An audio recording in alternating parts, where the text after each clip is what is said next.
Breaking news. Good evening. I'm Karina Garcia, and we begin with the United States conducting a strike on Venezuela, taking the country's President Nicolas Maduro and his wife into custody. This comes after months of increased pressure by Washington and a number of strikes on alleged drug boats off the country's coast.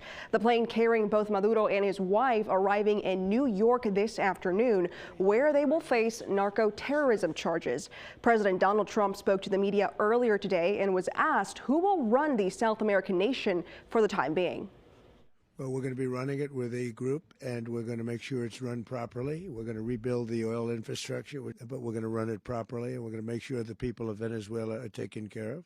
We're going to make sure the people that were forced out of Venezuela by this thug are also taken care of.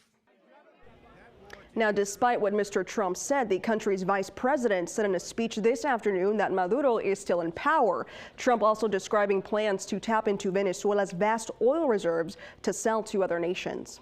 Now, there is a number of locally based Navy ships in that region. 10 on your side's Ethan Krause has reaction from local leaders.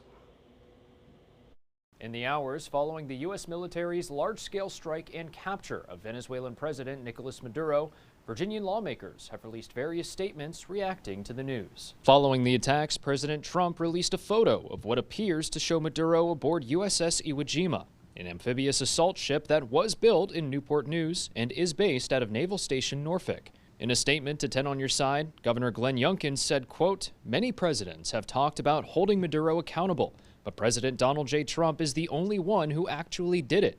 Congratulations to the president and his team.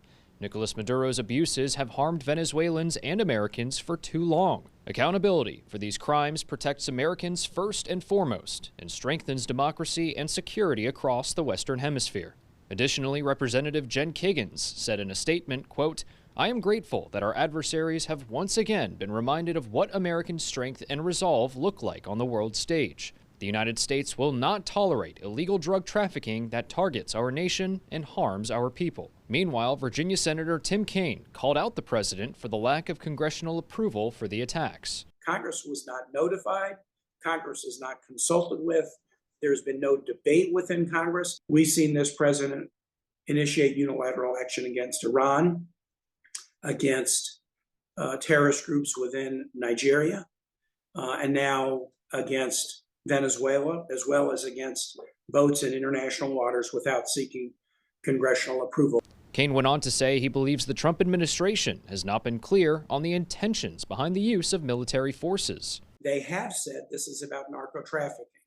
They have also said that this is designed to change out the regime of Nicolas Maduro and usher in another leader. The president and his assistants are also saying this is about allowing Americans to seize oil in Venezuela. The administration is sending deeply mixed messages about what is in fact the purpose of this military operation. Now, we'll continue to follow this story and bring you the latest developments, both on air and online over on Wavy.com. In the Wavy Control Room, Ethan Krause, 10 on your side.